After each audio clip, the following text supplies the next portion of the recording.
ओम शांति। आज के अव्यक्त वाणी 18/9/1969। त्रिनेत्री, त्रिकालदर्शी और त्रिलोकीनाथ बनने की युक्तियाँ। তো আজকে আমাদের প্রিয় বাবা আমাদেরকে ত্রিনেত্রী, ত্রিকালদর্শী আর ত্রিলোকীনাথ আমরা কি করে হব সেটার যুক্তিগুলো আমাদেরকে শেখাচ্ছেন। তো বাবা বলছেন, কিসকো দেখতে হো, মানে আমরা কাকে দেখছি। आकार को देखते व अव्यक्त को देखते हो। তো আমরা কাকে দেখছি, মানে আমাদের সামনে যে আছে তার মধ্যে আমরা আকারকে দেখছি না অব্যক্তকে দেখছি। আকার মানে শরীর, আর अव्यक्त মানে যে লুকিয়ে আছে, মানে আত্মাকে। আমরা কাকে দেখছি। अगर अपनी व औरों की आकृति को न देख अव्यक्त को देखेंगे तो आकर्षण मूर्त बनेंगे। तो बाबा बोलছেন, যদি আমরা আকৃতিকে না দেখি, নিজের আকৃতিকেও না দেখি, আর যে সামনে আছে তারও যদি আকৃতিকে আমরা না দেখে অব্যক্তকে দেখি, তাহলে আমরা কিন্তু আকর্ষণ মূর্তি হয়ে যাব। তো আকর্ষণ মূরত বা আকর্ষণ মূর্তি হতে কি করতে হবে, আমাদের সব সময় অব্যক্তকে দেখতে হবে, নিজের মধ্যে অব্যক্তকে অনুভব করতে হবে, আর সামনে যে আছে তার মধ্যেও অব্যক্তকে देखते হবে। अगर आकृति को देखते हो तो आकर्षण मूर्त नहीं बनते हो।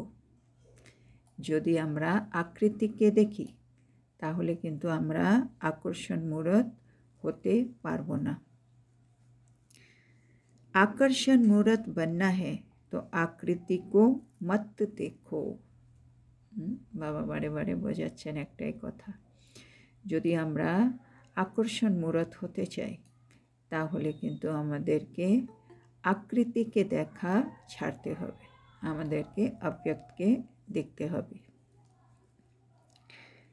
आकृति के अंदर जो आकर्षण रूप है उसको देखने से ही अपने से औरों को आकर्षण होगा। তো বাবা বলছে, আকৃতির মধ্যে তো কিছু নেই, আকৃতির ভেতরে যে আছে আত্মা, সেই হচ্ছে আকর্ষণ রূপ, হ্যাঁ না। আত্মার মধ্যে সব শক্তি, সব গুণ, সব কিছু আত্মার মধ্যেই আছে, শরীর দিয়ে সব কিছু প্রকাশ পাচ্ছে।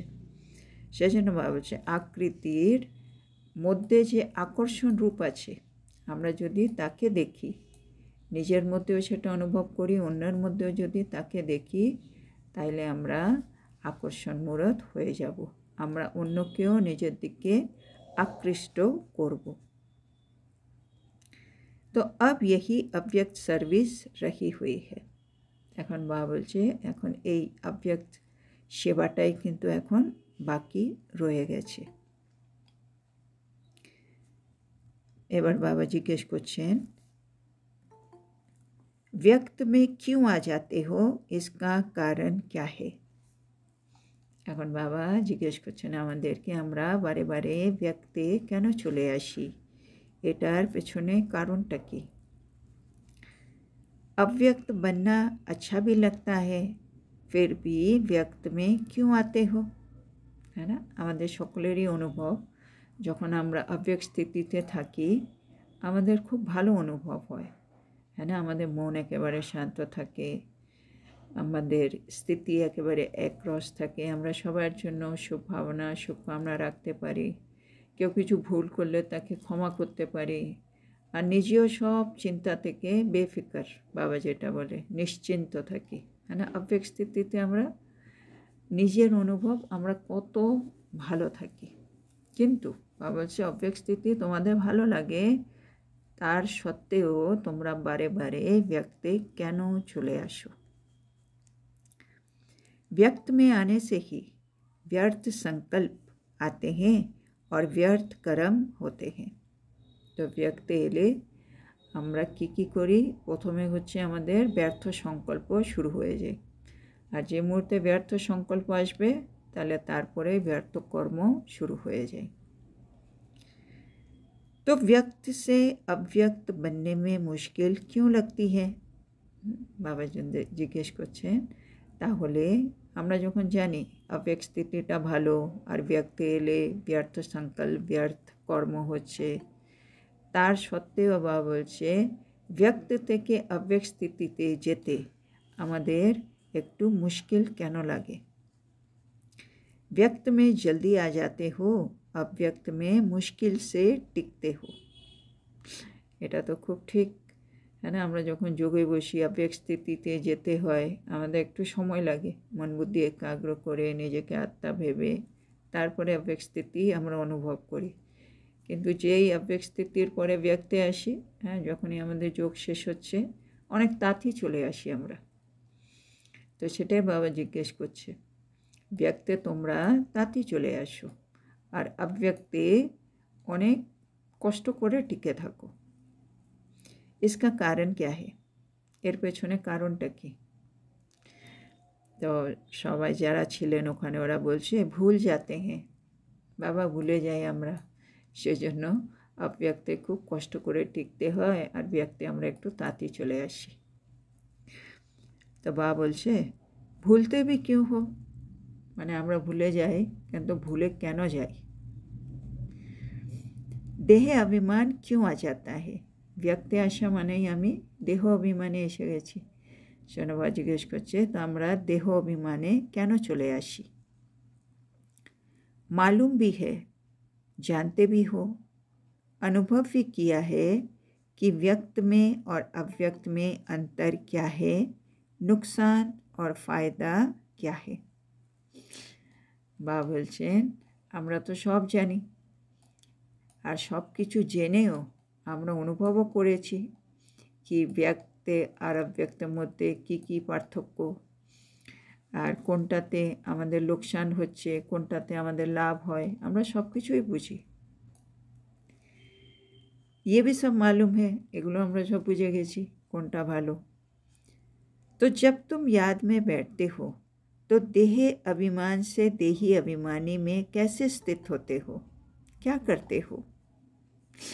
বাবা সুন্দর প্রশ্ন করছে কি যখন আমরা বাবাকে স্মরণ করতে বসি তখন আমরা দেহ অভিমান থেকে দেহি অভিমানী স্থিতিতে কিভাবে স্থিত হই, কি করি তখন?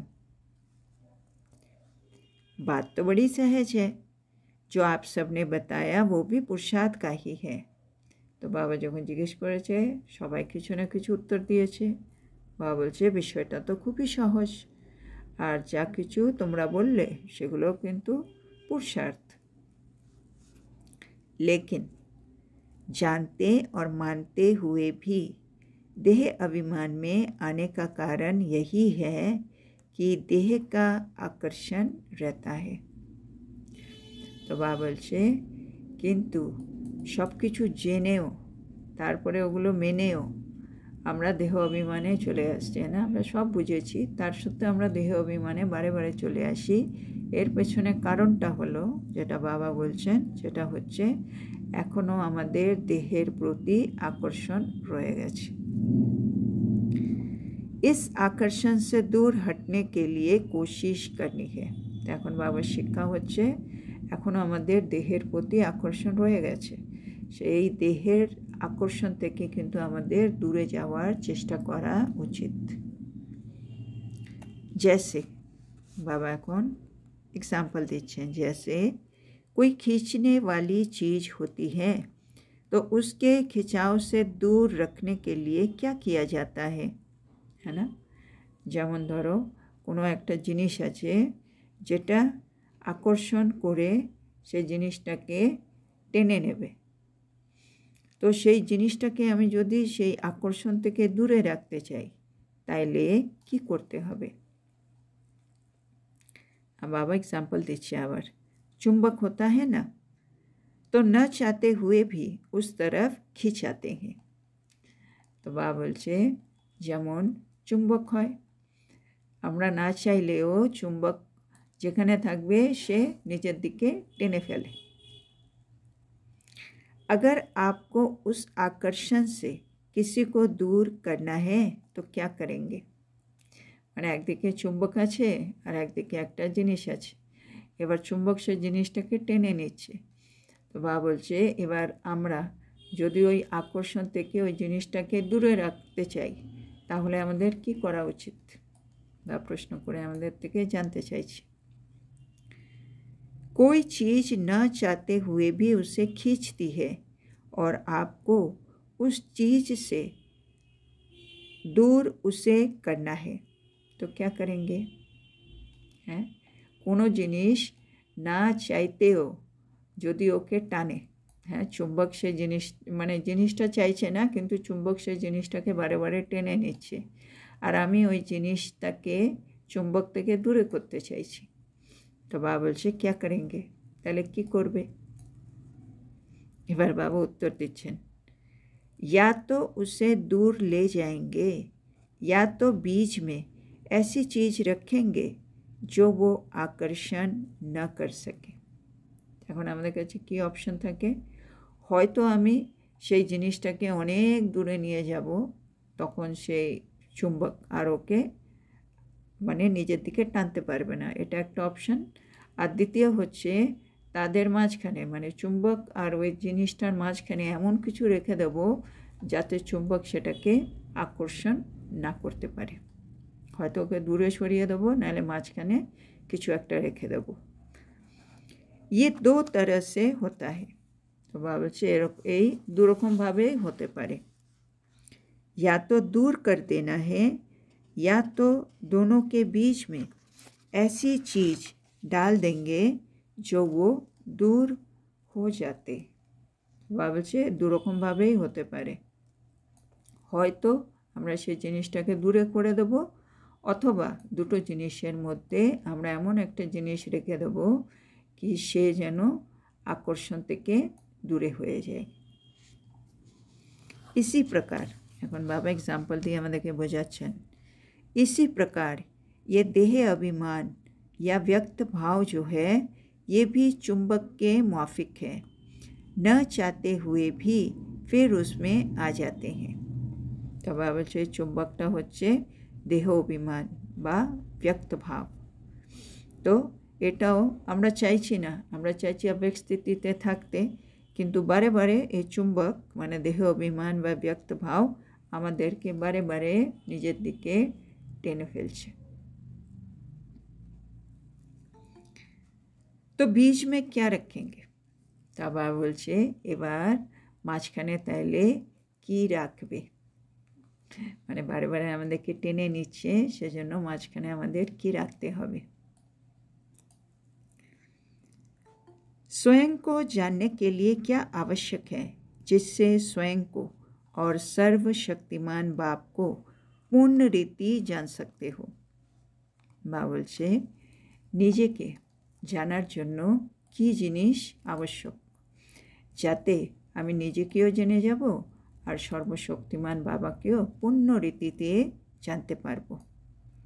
একই শব্দে বাবা একটা শব্দের উত্তরটা চাইছেন যেটা দিয়ে আমি নিজেকে আর সর্বশক্তিমান বাবাকে পূর্ণ রীতিতে কিন্তু জানতে পারবো। स्वयं को और सर्वशक्तिमान बाप को पूर्ण रीति जानने के लिए संयम चाहिए। तो बाबा বলছে আমরা নিজেকে আর সর্বশক্তিমান বাবাকে যদি পূর্ণ রীতি জানতে চাই তাইলে আমাদের কি লাগবে? সংযম। तो बाबा बोलছেন जब संयम को भूलते हो तब स्वयं को भी भूलते हो और सर्वशक्तिमान को भी भूलते हो। যখন আমাদের মধ্যে সংযমটা থাকে না, যখন আমরা সেটাকে ভুলে যাই, তখন আমরা নিজেকেও ভুলে যাই আর বাবাকেও ভুলে যাই, তখন আমাদের দিয়ে ভুল হয়ে যায়। तो अलबेलेपन का संस्कार भी क्यों आता है ना, কোনো জিনিস ভুলে যাওয়া এটাও তো अलबेलापन। তো শূন্যভাব জিজ্ঞেস করছে তো अलबेलापन যে আছে এই সংস্কারটা তাইলে কেন আসছে বারে বারে ভুলে যাওয়ার? कोई ना कोई संयम को भूलते हो, তো কোনো না কোনো সংযমকে আমরা ভুলে যাই, সেজন্য अलबेलापन चले আসছে। तो संयम जो है वो स्वयं को और सर्वशक्तिमान बाप को समीप लाता है। तो आमी और बाबा काछाकाछि आसबो, तार जोन्नो कि दरकार संयम। अगर संयम में कमी है तो स्वयं और सर्वशक्तिमान से मिलन में कमी है। बाबा बोलছে যদি সংযম কম থাকে তাহলে আমি আর সর্বশক্তিমান বাবা মিলনেও কিন্তু কমতি থেকে যাবে, কিছু না কিছু কম হবে। तो बीच की जो बात है वो संयम है।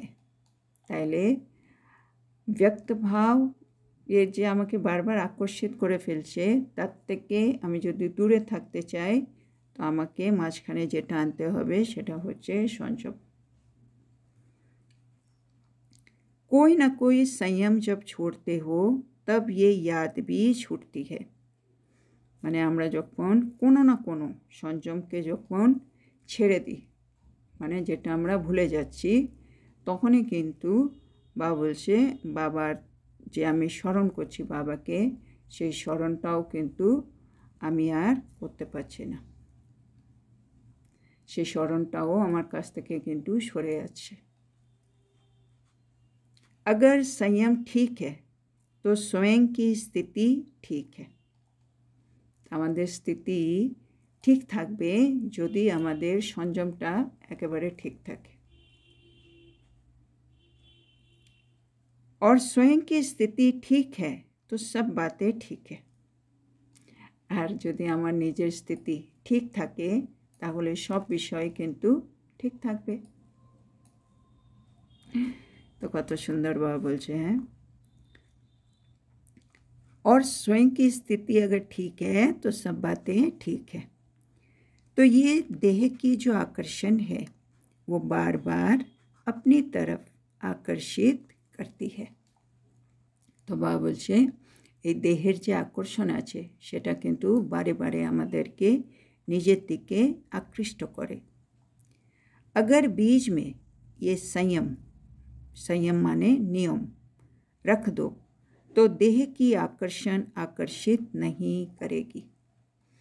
तो बाबा बोलছে যদি আমরা মাঝে এই संयम মানে নিয়মগুলো, মানে বাবা যা যা শ্রীমত দেয় সে নিয়মগুলো যদি আমরা রেখে দিই তাহলে দেহের আকর্ষণ আমাদেরকে কিন্তু আর আকর্ষিত করতে পারবে না। इसके लिए 3 बातें ध्यान में रखो। এর জন্য বাবা বলছে আমাদের 3টে কথা মনে রাখতে হবে। কি কি? स्वयं की याद, 3টে কথার মধ্যে একটা হচ্ছে আমি কে, है ना, নিজের স্মরণ। আর দ্বিতীয় হচ্ছে संयम মানে সংযম, মানে বাবা কি কি বলেছেন, কি কি শ্রীমত দিয়েছেন সবগুলো মনে রাখতে হবে। আর তৃতীয় হচ্ছে সময়, কোন সময় এখন চলছে। 3টেই কথা আমাদেরকে মনে রাখতে হবে, তাইলে আমরা দেহের দিকে আর কোনো আকর্ষিত হব না। নিজে মানে আমি কে, আর संयम আর समय, ये 3 बातें याद रखेंगे तो क्या बन जाएंगे। যদি আমরা এই 3টে কথা স্মরণে রাখি তাহলে বাবা বলছে আমরা কি তৈরি হয়ে যাব। त्रिनेत्री, त्रिकालदर्शी और त्रिलोकीनाथ। তাহলে 3টে কথা যদি আমরা মনে রাখি তাহলে বাবা বলছে আমরা ত্রিনেত্রী হয়ে যাব, হ্যাঁ না। কেন আমরা শ্রীমত যদি আমার সবসময় মনে থাকে তাহলে আমার তৃতীয় নেত্র সবসময় খোলা। তাহলে আমার কি করা উচিত, কি করা উচিত না, কি ভাবা উচিত, কি ভাবা উচিত না, কি বলা উচিত, কি বলা উচিত না, বা বলতে হলেও কতটা বলবো কতটা বলবো না, সবগুলো কিন্তু আমার মনে থাকবে। মানে আমার संयम বা যা संयम যেটা বলছে বা সেটা কিন্তু ঠিক থাকবে। আর त्रिकालदर्शी মানে হচ্ছে সময়, মানে কোন সময়টা এখন চলছে, আদি মধ্য অন্ত সবই আমরা জেনে গেছি, তার মধ্যে এই মুহূর্তে আমি বর্তমানে কোন পজিশনে আছি। আর তিলকীনাথ, হ্যাঁ না, বাবার সন্তান আমরা, জন্য বাবাও তিলকীনাথ আমরাও তিলকীনাথ। তিনটে লোকেরই আমরাও नाथ। तो बाबा बोलছেন संगम युग का जो आप सबका टाइटल है वो प्राप्त हो जाएगा। तो बाबा बोले এই তিনটে টাইটেল আমরা শুধু সঙ্গম যুগে পাই। এরপরে আমরা দেবতা হয়ে গেলে দেবতারা কিন্তু ত্রিনেত্রীও নয়, কালদর্শীও নয়, ত্রিলোকীনাথও নয়। সেজন্য এই তিনটেই টাইটেল হচ্ছে আমাদের ব্রাহ্মণদের, যেটা আমরা সঙ্গম যুগেই পাই। তো বাবা বলছে এই তিনটে কথা যদি আমরা মনে রাখি তাহলে সঙ্গম যুগের আমাদের যে টাইটেলগুলো আছে সেগুলো কিন্তু আমরা পেয়ে যাব।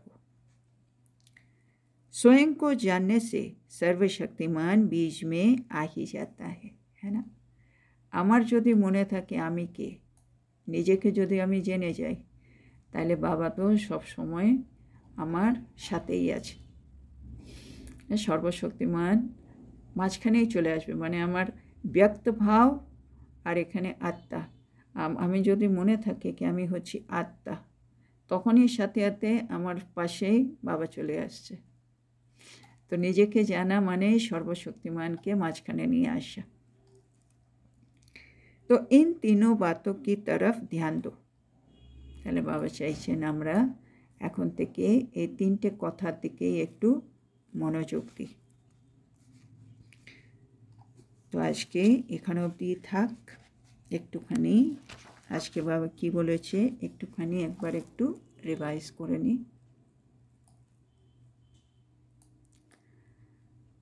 আজকে বাবা আমাদেরকে বলল আকর্ষণ মূরত হতে হবে। আর আকর্ষণ মূরত হতে হলে কি করতে হবে?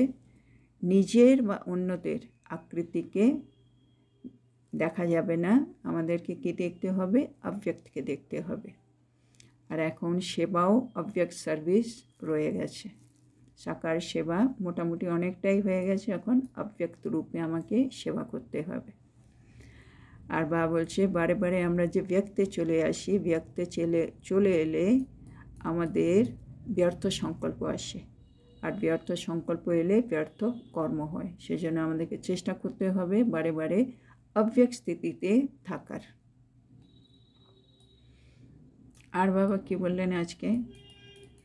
আমরা বারে বারে ব্যক্ত ভাবে চলে আসি, তার কারণটা কি, বা তাকে দূর করার জন্য আমাদের কি করতে হবে?